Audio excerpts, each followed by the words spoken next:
everybody. I'm Debby Montgomery Johnson, the founder of the nonprofit, The Woman Behind the Smile, and your host of Stand Up and Speak Up, a show that is about each and every one of us. Many of us have something we're hiding, something we're ashamed of, something that through no fault of our own or through our own making, we keep hidden, and that in turn keeps us hidden from each other and the world. Good people go through terrible situations. Wise people know when and how to let it go. And everything that happens to us helps us grow, but while it may be hard for us to see it right away, the most important thing to do is to change our perception about the circumstances. Regardless of what your personal experiences or traumas have been, this showcase series is designed to ignite the light in you, as well as providing safe harbor, education, personal growth, and resources so that no matter where you are on your journey, you'll have the courage to move on when you're ready. Stand Up and Speak Up features ordinary people who've been through extraordinary situations and struggles and found the courage to step out from behind their smiles and speak up about their experiences and the lessons gleaned from those experiences. Everybody heals at a different pace, and we recognize that. So come on in, have a listen, and enjoy the ride at your own speed. Today, everybody, it is a beautiful day in South Florida. Excuse me. And I have a special guest today who has a special story, and it is the first time she's done it in public. So that's what Stand Up and Speak Up is all about. It's all about garnering and getting the courage from within to stand up and speak up and talk about something that might have happened in your life. And that's what we're going to do today with my, excuse me, I just got, I got a frog. The frogs are jumping in Florida. Just got a frog in my throat. Sorry about that. My guest comes to us from Texas. I have a special connection with Texas. I was just yakking at my daughter and hope to go out to see her in Dallas sometime in the next month. But my friends in Dallas and near Dallas, let us please welcome a lovely young woman. Her name is Christina Blazes, and Christina is coming to us from outside of Dallas. And Christina, are you there with us? Christina, are you there? I'm here. Thank you so much for having me. I'm so glad to have you here, and we're really excited about your story. But I want you to know, Christina, that coming out with a story about something that's happened in your life puts you in a very vulnerable position. And I want you to know that this is a safe spot. Been there, done that, and the women and men that are listening to this have your back. They're here to support you in whatever way we can. And you know, you and I have not met in person. We met through Women's Prosperity Network through one of our webinars, I think. And I'm really glad that you reached out to me because everybody has this inner strength. And we hide behind the mask and that smile. I'm looking at your picture, and I love the pictures that you sent to me. And I see this beautiful young woman with a beautiful smile. And then I'm reading your story, and I'm thinking, she's one of us. She's one of those women that puts up the smile and says, I'm fine.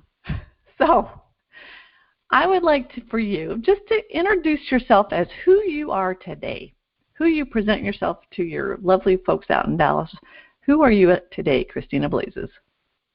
Well, I am Christina Blazes, and I am a proud mom of 2 and a godmommy to so many, over 20 children throughout the Metroplex and in California. And I just love people, and I love to,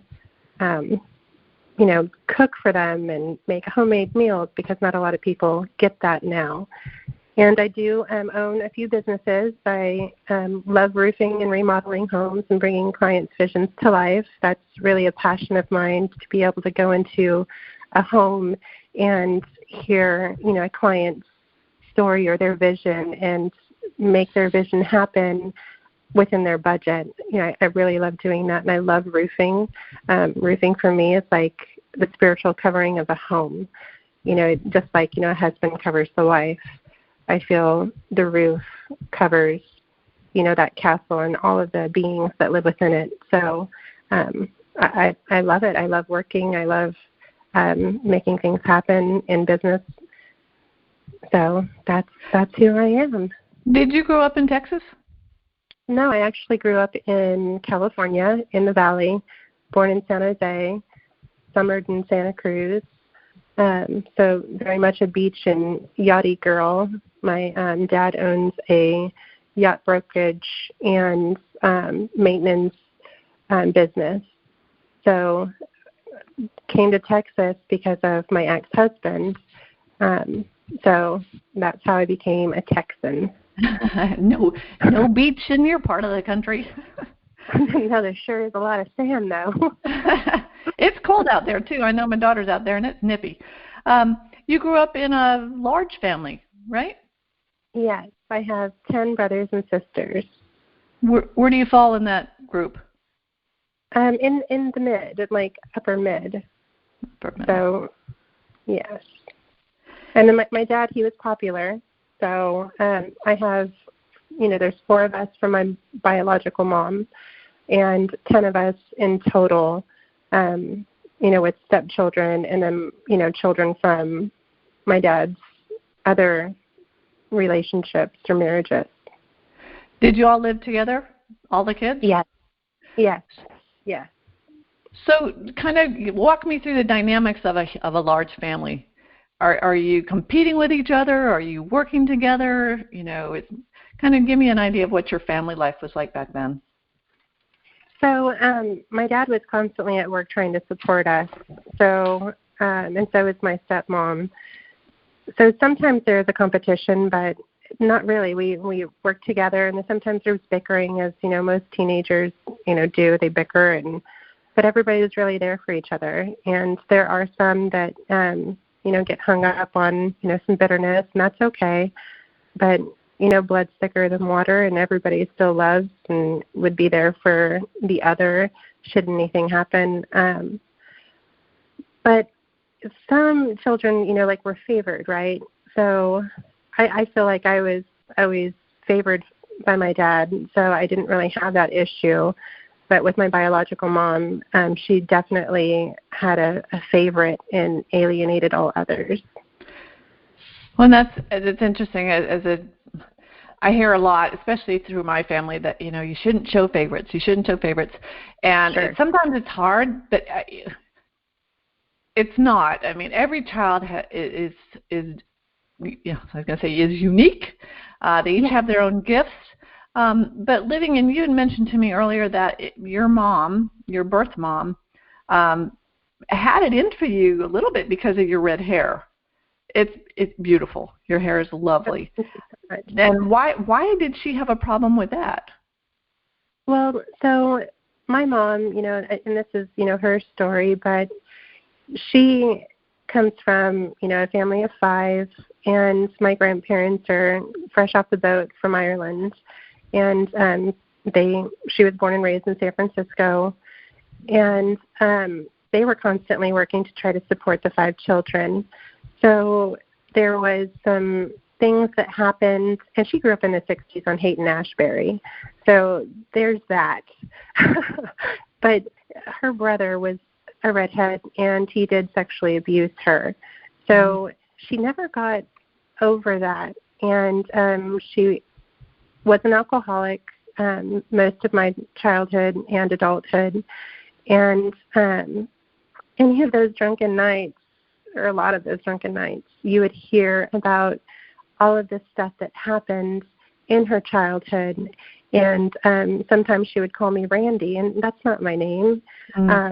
But her brother, abused her, and then she married early, like at 15 years old, to try to get out of that, out from under that, and out from that household.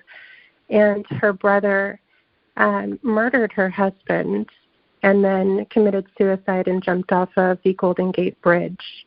Oh. So me being born, my father is Mexican, like a little bit of German, so he's he had black hair, jet black hair, beautiful caramel skin.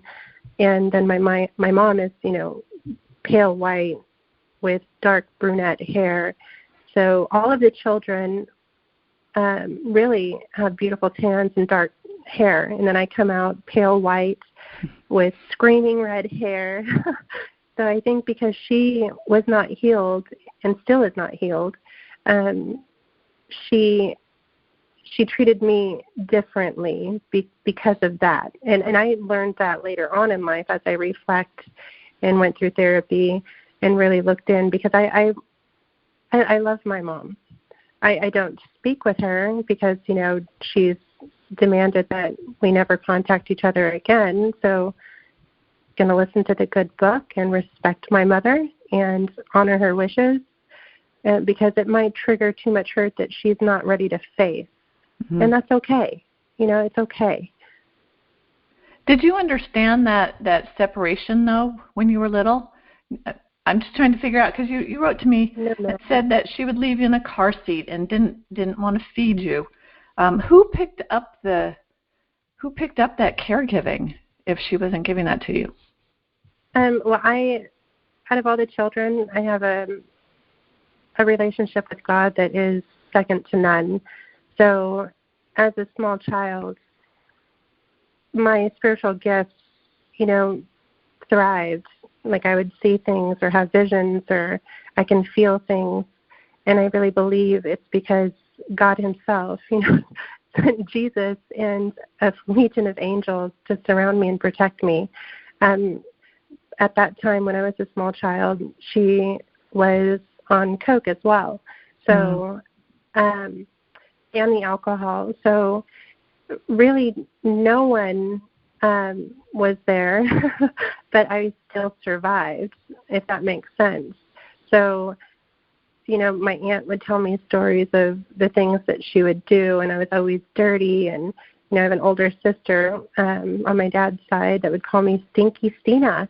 And, while she's like jabbing and poking fun, really that hurt me for not to be nourished, not to be tended for, not to be taken care of. So it was really God. And then my dad did hire, when my brother was born, a nanny, and her name was Nina. She was from China, and she took care of us until, my mom, kind of ran her off. So, and he hired her because my brother was drowning, and I was 4 years old, and I remember slamming my hands on the glass door, saying, "Mom, please." And she was just sitting on the edge of the bed, lifeless, but not lifeless. She made eye contact, and I was like, Donnie's drowning. Please come. And I'm, only 4. And I shouldn't have been out there by the pool with the child and with my little brother anyway. And ultimately, she did not come. And I dove in, and I pulled him out and kept shaking him until he started breathing again. And then my dad hired a nanny. And, 23 years later, he did actually drown and die. So, so it's kind of crazy how energy works, and unresolved issues, they have profound effects on one's life if they go unchecked. So I'm just trying to relive this, if I know that I can't because I wasn't there with you, but as a child, did you find refuge with friends or neighbor, or did you just stay within that home and just watch? I mean, how did you find your way out is what I'm looking at. Well, so at 6 years old, I learned how to cook, and really there wasn't a way out because my father didn't allow many people to the home, and my mother didn't allow many people to the home, and I was riddled with fear, to be honest with you, and I didn't realize that at the time. I had a couple of friends, but only a couple of friends. I was never like the most popular, and when I grew up in California, and it's very different than the South. In Texas, redheads are just praised and like, oh my gosh, you're a redhead, great. In California, it's more of the beach blonde. So I got made fun of, and I was more of a tomboy because I related more to men, because my dad always gave me that pure love, unconditional love, even though he couldn't always be there. He had to work a lot. He was always had the energy of just love and compassion and understanding, and he was fun. And he always told me, don't let her kill your carefree spirit. So I really attribute making it out to God and my relationship with him, even though I wasn't raised in the church. But because of the circumstances, the energy was there. His energy was there. And at 6 years old, when I learned how to cook, I just started taking care of my brothers and sisters because she wasn't going to do it. She was working or going to school or doing this and that, and she couldn't do it all. And I didn't want to get beat or verbally abused or be told I'm a moron or this and that. So I just did everything that I could to try to earn her love. And as a child, trying to earn a parent's love that should be freely given, that definitely gives you a lot of learned behaviors, and you may accept things later on in life that you shouldn't accept. So, yeah, there's that. When did you actually leave home then? Did you leave as a teenager, or did you stay on through, and then kind of walk me through the next few years of your life? So at 12 years old, I have an older sister, and she lives in Santa Cruz, so I always vacationed in Santa Cruz, and I was one of the only kids that was fortunate enough to go over there and be able to spend time with her. And, she has her own story, so it wasn't perfect there, but, I felt secure. There was a foundation.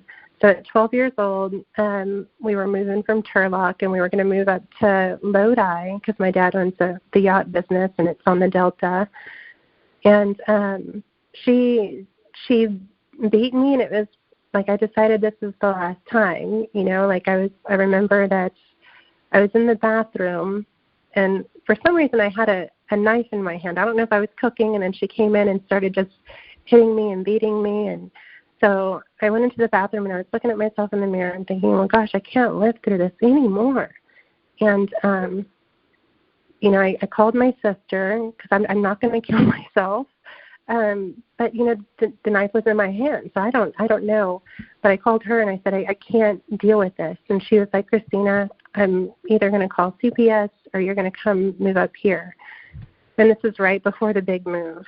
And so I told my dad that I'm going to move with my older sister, Carrie, because I can't deal with this anymore. It's, you always tell me not to let her kill my free spirit. Daddy, it hurts too much. And so my dad said, okay, well, we'll just go. And he'll just take me. And it's not the first time he's taken me away from the situation. I remember when I was 6 years old, or 5 years old, she knocked my front teeth out, and I was just dripping down blood, and he put me up in a motel for a couple of weeks, and we just stayed in a motel, so I wouldn't have to, live with that. But he would always go back, because there's children, and that's our mom. So at 12, I was like, I can't do it. No, I'm old enough. I can make decisions for myself. And he said, okay, well, you're going to go with me. I'm going to need your help. And I said, sure, no problem. I will. I don't care where we live. And my little brother said it, and he called me Mom. He was like, you're not leaving me. And so my littlest sister, she stayed with my mom, and everybody else went with my dad. And we lived in his office for like maybe half a year, and no one knew. We had to, have everything clean and tidy before 7 a.m. before anybody would come to the yard, and it was great. It was the best. I answered the phones for him. I would go to school, take my brother to school, help him with his homework, help with the books, so that was like the start of like the entrepreneurship at 12 years old. And we had a little hot plate. I would cook inside the office, and it was great. And then eventually he got an RV, and then he got a mobile home and then got an actual home. But we had to slowly work to that because, you know, he's a single dad, you know, with 3 kids. And, you know, it was hard. And his parents are deceased, so he didn't have anybody that would just be there to help, you know, financially and be able to bail him out. And he was new to business. So still had to keep, you know, that mask on, as you would say, because we're running a business and it's a tight-knit community in a marina. But you learned incredible work ethic from your dad. You think is that where that all came from? Because you went on to own, you own companies, you own businesses, you're an entrepreneur, a woman business owner that's very successful, but obviously didn't come from mom's side of the family, or at least mom. Right. Well, my mom, I mean, she's brilliant in her own right. She won Californian of the Year. She is an accountant. She went up against the gas companies in California, or the oil companies in California, and got the MTBE additive removed. She's the self-made millionaire. She just is not a nurturer. So I did learn some things. I learned accounting from her. I've been doing accounting since I was 7 years old. I loathe it. I don't like it. But he did teach me a lot about, you know, bookkeeping and about keeping records tidy. So it's just the work ethic, though, and keeping a positive attitude is definitely from my daddy. Okay. He always is just, I mean, bright and shiny in the morning, just, good morning, good morning. So like, it's 4 o'clock, Dad.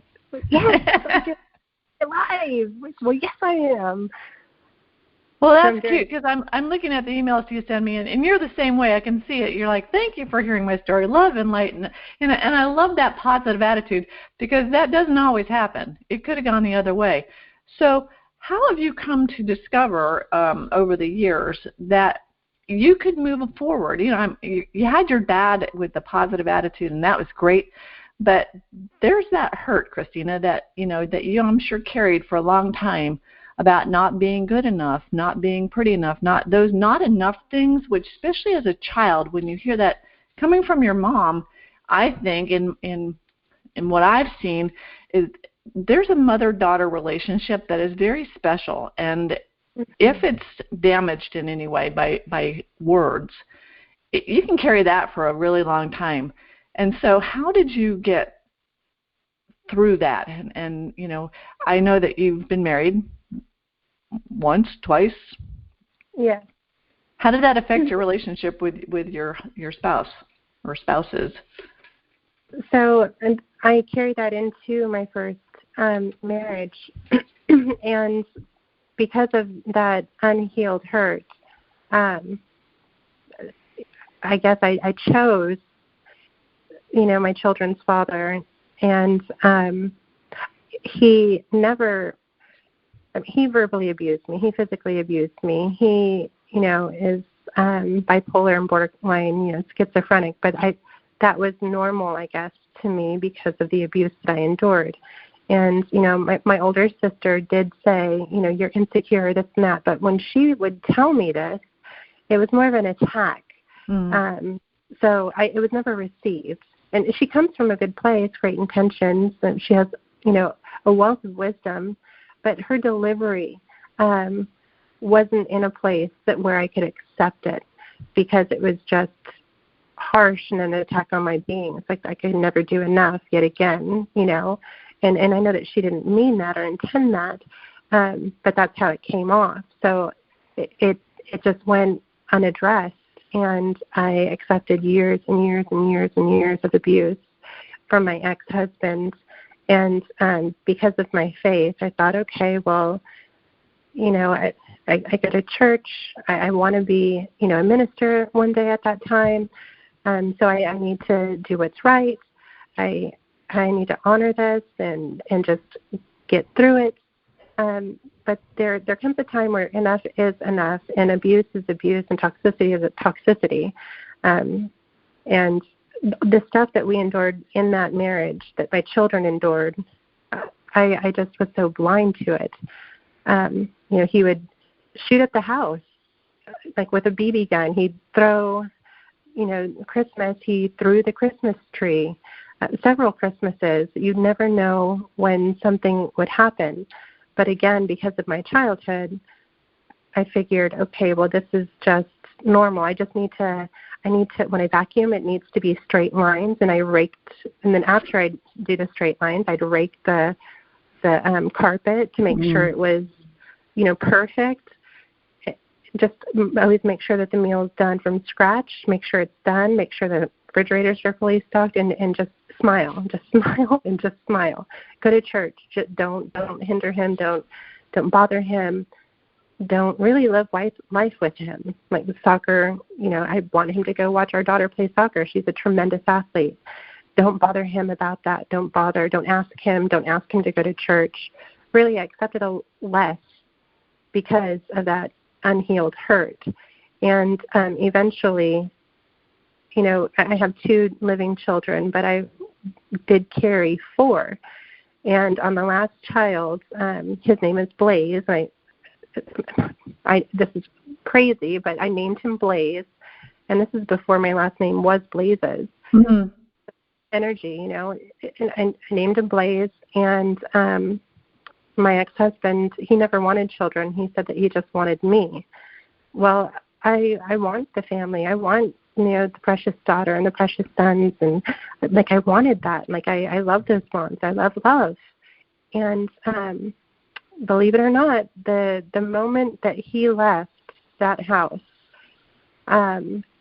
Blaze died in my stomach, and I went in for the ultrasound, the 4-month ultrasound, and sure enough, he died on the 27th of October, and that was the day that my ex-husband left the house. And so they found some precancerous cells, so Blaze ended up saving my life. And so that was great. And my brother said, hey, you're never going to get her back, because a part of me did die. And then I thought, well, gosh, this is not right.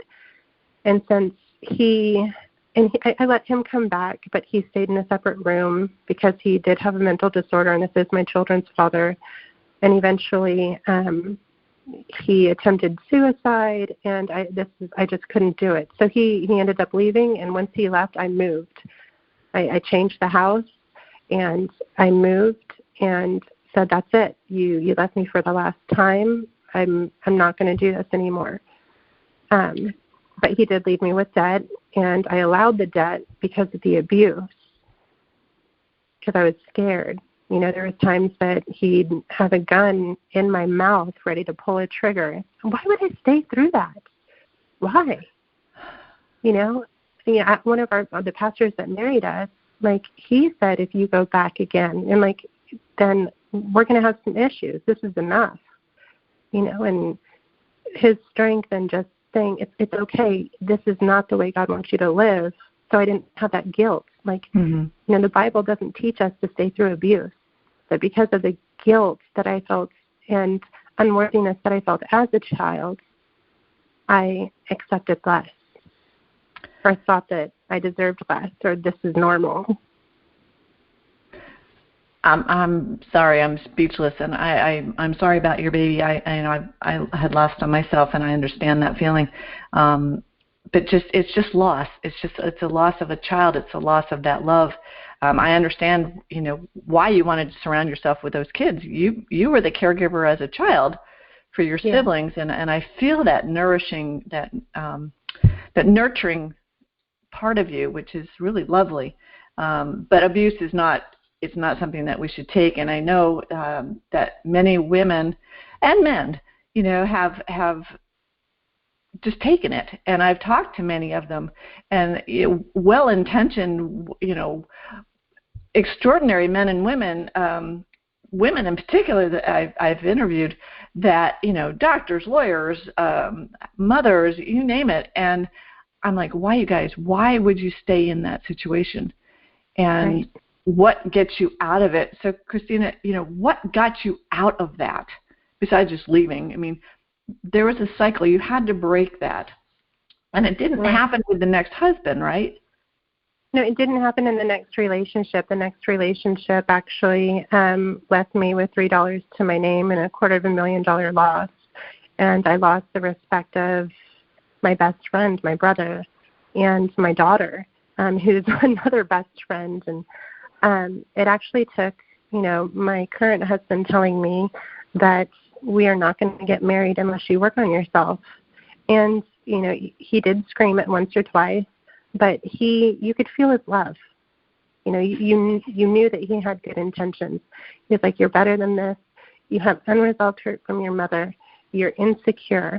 And I was like, well, how can I be insecure? A little bit in my ego. Like, how could I be insecure? I've worked 4,000 days straight. I do great in business. People praise me. Like, how could that be? And because he, gave this, ultimatum, and it's not an ultimatum like, hey, I don't like you, or, it's, I want better for you. It came from a good, energetic place. So I started going to counseling. I saw Dr. Cedric Wood and started seeing Miss Nancy Stokes, and then Dr. Chandler, and then Dr. Tilley. I saw 4 doctors simultaneously for well over a year and a half. And I'd be in the counseling office while doing work, while taking care of these kids, while making sure that all of my obligations are met. And then at the end of the day, taking, go to counseling on Monday at 6, Tuesday at 7 or at 8, then Wednesday, then Thursday, sometimes twice on Friday, and really started diving in. And I didn't understand, and I would have them all communicating with each other. And my primary doctor, who had known me for, I'd say 9 years, he was shocked by the reports from the therapists and doctors. He was like, there's no way you have PTSD. There's no way you have panic level anxiety. There's just no way. And they'd send the reports, and they were off the charts, and he was shocked. But Dr. Tilley, he taught me how the brain worked and how, trauma, it's like it causes like neuron pathways. And these neuron pathways are like the root of a tree, and they grow and they get stronger and stronger. So if I've had a traumatic life, and, I try not to talk about it, and I just want to live a positive life, I don't align to that energy, those neuron pathways, they're still there. So I have to shrink them and create a new pathway. And when all of these thoughts are coming through, you're thinking, well, gosh, it's just a normal thought, right? Well, it's only normal because that's how you were raised. It's not a normal thought. Your mind is creating what you've lived or recreating what you've lived. There is other stuff out there. So it was because of him that I learned all of these things. And then I just started devouring books. He would say, okay, let's read this book, you read this book, and we would read it and be able to discuss it. And then we would talk about, like, our hurts, because I wasn't the only one that needed to work on myself, too, While he is far, far further on his, spiritual journey and his healing journey, he was able to kind of lead the blaze the trail for me, so I know exactly what to do, and then I can pay it forward with the children that I'm linked to, and I hope to spread the message so women know, and men know, because I have godsons too, that when you have that rejection and abandonment, it really can manifest itself in different ways, and most of the time it's with relationships. And you'll take a great loss, or you'll be fighting, and we all deserve peace. God intends us to live in peace, and to be able to do that, we need to work on some of the past stuff that we've experienced. Well, and one thing that thank you for sharing that, because that is so true. And when your, I guess now husband, before you were married, when he said you have to go into therapy, that's something when someone tells you have to do something, I don't know about you, but I get kind of like, well, hey, I'm the adult here, leave me alone. But when they're coming out of love, and you realize that you have to do it for yourself. You're not doing it for them. You have to do it for you and really want to do it. And I see that you worked hard. You really worked hard at that and identifying what had happened, but recognizing that past hurt is part of you, but it doesn't define who you are. That's the important part, is how can you move forward and learn, what hurt you in the past, what you can learn positive from that and move forward without it holding you back, but how can you help others along the way? And I think that's what your mission is now, is to help others who've been through this, because it is amazing when people start to talk how many have been hurt in ways that you've been hurt. But they're hiding behind that mask of, we have to look perfect, we have to be perfect. I saw this in a lot of my friends, that we never wanted someone to feel like we had a crack. We put up that persona of perfection, and I'm not sure why we all do that, but we do. We want people to think the best of us, and we think that by looking nice, dressing nice, working hard, being the perfect mom, being the perfect partner, that's going to be success. And it's not.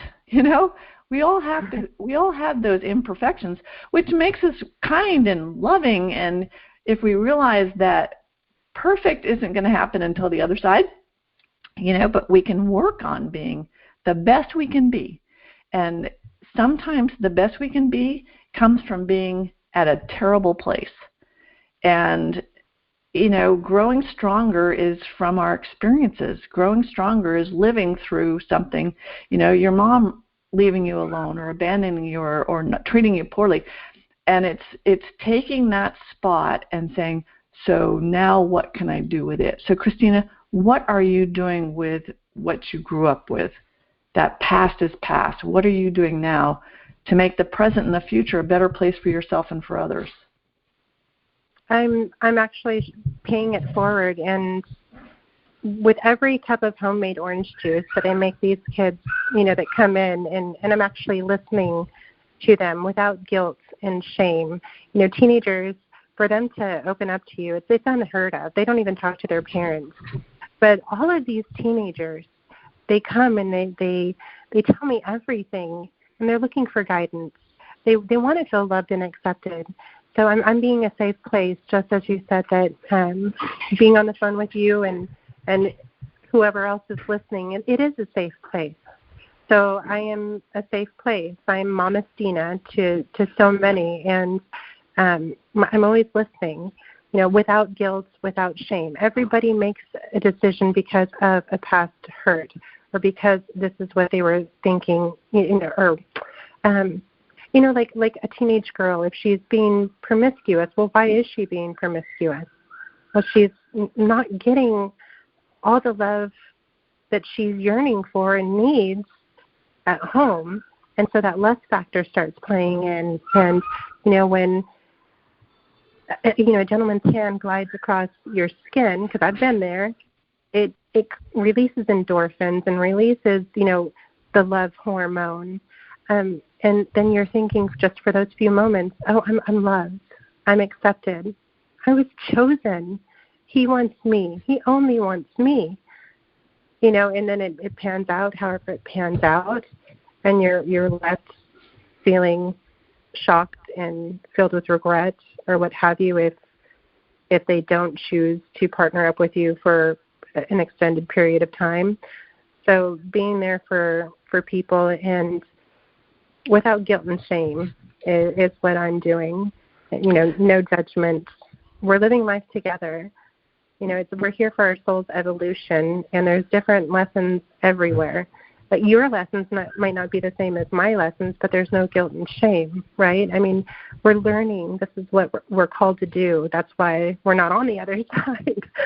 Right. And we're not meant to be here alone. And we have experiences in our lives that happen to us, happen for us, so that we can be there for somebody else. And I'm grateful that you're speaking up, because especially right now when we're socially isolated. Basically, we're in our homes and we're looking for friendship, we're looking for companionship, we're looking for love, and many times we can't be doing that in person. So we're going to transition a little bit because that takes me right into, online relationships and online friendships. And I've got Dr. Tim McGuinness. Tim is the founder of SCARS, which is the Society of Citizens Against Relationship Scams. I work with Tim at a nonprofit down here in Miami, but it's international in scope. And Dr. Tim, are you there? I am here. Tim, so listening to Christina's story and what she's gone through, how do you see that manifesting itself in the work that we're doing on a daily basis? Well, the core part of, Christina, your story is the trauma that you experienced. And without, really commenting on that too much, because that's not my role, I certainly understand the trauma that parents can inflict. I had a very difficult father that did that to me, alienated all of my brothers and sisters. Yet, in the end, I was probably the one who understood him best and forgave him in the process. We deal with literally millions of traumatized victims who have been in relationships that blew up and turned out to be fabricated, false, and imaginary fantasies, in effect, because they were perpetrated by an online cybercriminal. They were a scam. They were a fraud. And some of these relationships goes on for months. Just spoke with a woman today who'd been in one for 3 years and had sent well over $1 million to this group of cybercriminals. She thought it was one person, but it was a team. So the net result is that this is very traumatic. And one of the things that I heard in your story was, ironically, something that I literally published on yesterday from a research study that was done back in the 80s by a psychologist at Harvard University about trauma compulsions. And one of the things that trauma sufferers experience is a broad range of repetitive behaviors, sort of reliving the traumas that they've experienced. And I don't mean to make light of that, but understanding trauma helps us communicate with victims about why they're experiencing what they do. We are not psychologists. We're not psychiatrists. We are a registered crime victims assistance organization that provides supportive care. And when we encounter someone who is traumatized, one of the very first things that we do is to recommend counseling or appropriate certified trauma counselors or trauma therapists. Unfortunately, far too many psychologists and psychiatrists don't specialize in trauma, and as a result are not as fluent in its manifestations, behaviors, etc. So it's always important to get someone who fully understands trauma because, as you said, trauma builds pathways in the brain, and you can mitigate those through therapeutic behaviors as well as supportive behaviors. Telling your story, ironically, is one of the ways in which you can mitigate the impacts of that through a process of desensitization, etc.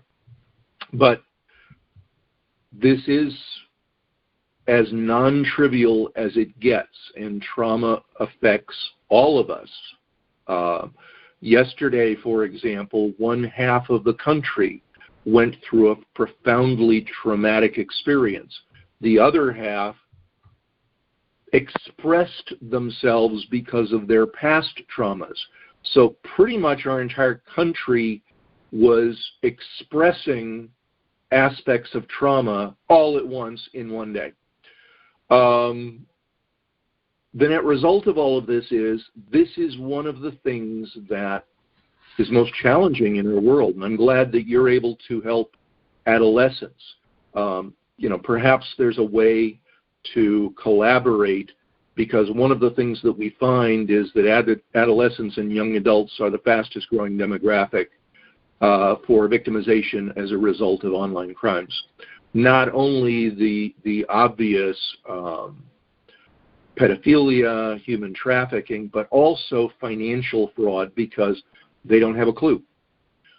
And the net result is they do have access to financial resources, whether they're on their own or of their parents, and they can be traumatized in so many different ways. And this community of cyber criminals, it sounds laughable on the surface until you realize it's the third largest economy in the world. It's larger than the gross domestic product of Germany. There are hundreds of thousands of professional manipulators online who do their job extraordinarily well.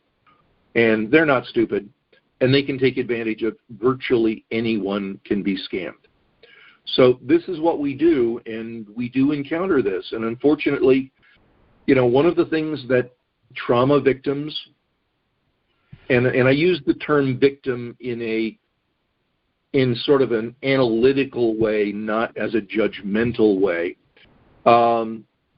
is most people who experience trauma that come to us because of a financial fraud that occurred online or was enabled online will never recover, because of various flavors of denial, various flavors of anger, using anger as a substitute for the hormonal comforts that they felt in the past. Only a small percentage of the realists, just like with alcoholics and drug users, have enough self-awareness and understanding of their state to realize that something is not right and that they need help, and we can provide that to them. Fortunately, that's about a third. But the other two-thirds, they're going to continue to live essentially broken lives where the trauma continues to be an element in their futures. Hopefully, many of them will find therapy and counseling in their future, but many will not. Sometimes it sounds like this was the case with you. Sometimes they have to be backed into a corner and a mirror put up in front of them to show them exactly how bad it is. We all, unfortunately, have to deal with that at moments, because our emotions are clouding our perceptions, and sometimes that's one of the very hardest things, is to see reality. We focus on that a great deal, just as addictive and substance abuse support groups do as well. In being able to see what's in front of you with as clear an eye as you possibly can. Very hard thing to do, because our brain clouds and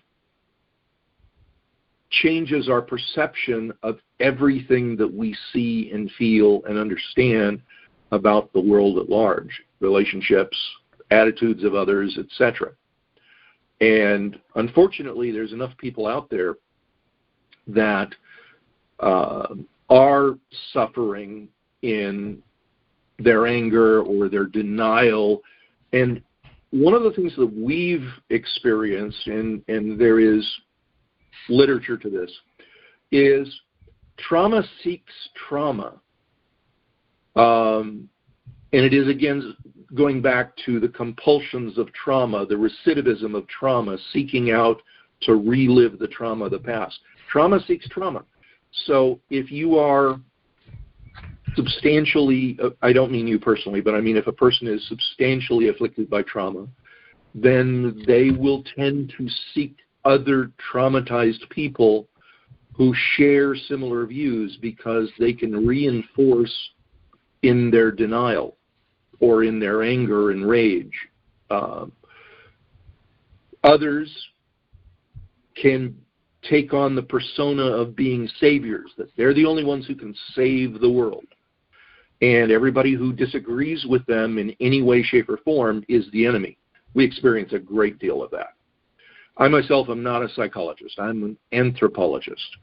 So I approach this from a larger sort of societal, tribal perspective. But it does help to understand this, and we are unique in the United States in terms of we're the only nonprofit crime victims assistance organization that focuses on the people that are cast aside by the online criminals.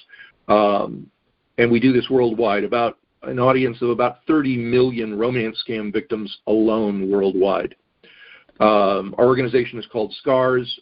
AgainstScams.org is our principal website. Debby is one of our officers and a principal contributor in terms of her time and her energies and helping victims. And, of course, is herself someone who went through this process. As traumatic as that was for her, she is our poster child of how to make it through the recovery process. Not so much our recovery process, because we met her when she was far down the pathway. But, you know, everyone can recover from trauma, but you have to be able to see that it is there. And you have to be able to find the right support, whether that's a counselor, whether that's a therapist, have supported family members, etc. And it will change your life if you can do that. And everybody suffers from some trauma, whatever it is, whether it's an automobile accident, whether it's watching the evening news, which is one of the most traumatic things in the world. And ironically, you know, what people don't understand is this thing called PTSD, post-traumatic stress disorder, and all of the related issues that go with it. But PTSD doesn't come from the initial experience. It comes from the way you handle trauma over time, your reaction, your amplifications, your denials, etc. So it matters more how you deal with trauma over time than the individual trauma that you experienced in the beginning, because that's what truly does the deepest damage. It's what develops those pathways that you talked about. It was great meeting you, and I'm sorry to have created this monologue, but very much would like to have further conversations at some point in the future. And if any of our listeners would like to, SCARS is a nonprofit. We are dependent upon the donations of our donors. You can go to againstscams.org to make a small donation. Everything is appreciated. We also have a company store where we have wonderful and amazing and creative victim motivation and support products to help people get through their traumas. Not all of them are associated with online scams. In fact, very little of them. In fact, most of the things that we sell don't actually talk about it much, so that anybody seeing a mug or a T-shirt wouldn't even know what it's about. But thank you, Debby. All right, Tim, thanks very much for that. And you basically gave the close to my show. But I want to go back and just say, Christina, thank you so much for being brave, for having the courage to stand up and speak up. It's something that is empowering. The more you do it, the more you grow from the inside out, is the way I put it. I'm really thankful for your husband who, you know, put up that mirror in front of you and said, there are things that I see great potential in you, but until you see them, you're not going to get to where you need to be. And that happens to all of us. We need a brave and strong person, friend, family member that will stand up and say, hey, guys, you know, call us on it in a nice, loving way. And then it's up to us to choose to do it or not. And I honor you for choosing to do the hard work to get through so much that you went through. You know, I'm grateful it's not defining who you are, that past, but it's given you a purpose, because there are a lot of young women out there that need to hear what you went through and realize that you don't have to take abuse, because you are divine. You are a child of God who deserves to be loved, who deserves to be respected, and you've got a lot to share, my friend. And I hope that from coming out, in this way, that people can see that well-respected business people are hiding behind the masks of things that have happened to them. And we don't have to do that anymore, that we're there as an example to others. Last word, Christina, what do you want people to hear from you, and how can they get a hold of you going forward? If they have a story or if they've been through this and want someone to hold a hand with, how can they get a hold of you? They can reach me on Facebook. I'm on Instagram, Christina Blazes. And also they can email me, devoutinc, DEVOUTINC, at gmail.com. I'm here, I'm listening, and without judgment. And I really, really appreciate you, Dr. Tim and Miss Debbie. I thank you so much for all that you do for everyone and for shining that light and leading the way. And Miss Debbie, thank you for encouraging me to write the book. I'm a third way through, so you really are an inspiration and a great leader. Well, you're sweet, and I'm looking forward to that book. I was interviewed by a gal in Australia the other day who is from Serbia, Bosnia, and she wrote a book called You're Not Alone. And talk about brave, girls. If you've got a story, to write it, the first step is to get it out so that you can separate yourself from the emotions of it and then use your story for good. And my book just came out on Audible last week. I want to thank Peggy Lee Hansen, Peggy's on the call today, for helping me with the Audible, because it's been a few years since I wrote the book. And to listen to it, I was driving in the car the other day, listening to the story going, wow, that was really an interesting look at my life, and to see what got me through my husband dying, or through miscarriages, or the scam. What is it in our lives that happened to us when we were young, like in Christina's story? What happened to us when we were younger, and how did it affect us as we were older? And I'm really grateful for the Stand Up and Speak Up series, because we've got some incredible guests that have helped me recognize things in my life that might be affecting the way I do things financially, the way I do things home-wise, the way I am as a person. And Christina, your story has brought up to light a few things in my life too, as far as, why am I doing things the way I am? Why did I take things the way I did? In a good way now. We are standing up and speaking up because we're encouraging everyone to remove the mask of embarrassment, because it's embarrassment in our own eyes. Other people are not seeing that embarrassment. And so I'm so proud of you for coming out, and I want you to be a beacon of light in your area, because you have a story that many people have never heard you tell before. It will shine on you and shine around you in a way that you're going to touch people in such a personal way now, and they'll be grateful for it. And just as I am for you speaking up today. So thank you for being our guest today. Thank you. Thank you for having me. Absolutely. And everybody, please go to thewomanbehindthesmile.com. There are replays of the show. We've had some extraordinary guests recently. Thank you, Dr. Tim, for your insight, and for the Society of Citizens Against Relationship Scams. Go to our againstscams.org site for assistance if you have been a victim yourself, or if you know anybody, because there's incredible information. This episode has been sponsored by BenfoComplete.com, a vitamin supplement company that supports healthy and happy hands and feet for those with neuropathy. If you or anyone you know struggles with the pins and needles or numbness in their hands and feet, check out our Benfo teaming products at BenfoComplete.com and use the special code STANDUP for a 5% discount on your purchase. Again, thanks, everybody. This show will be on YouTube. Please share it. Share it with your friends. Share it with your family. It's an important thing for all of us to stand up and speak up. It is enlightening, encouraging, and we thank you for being here with us today. So thanks all. Have a great day, and we will be with you next week.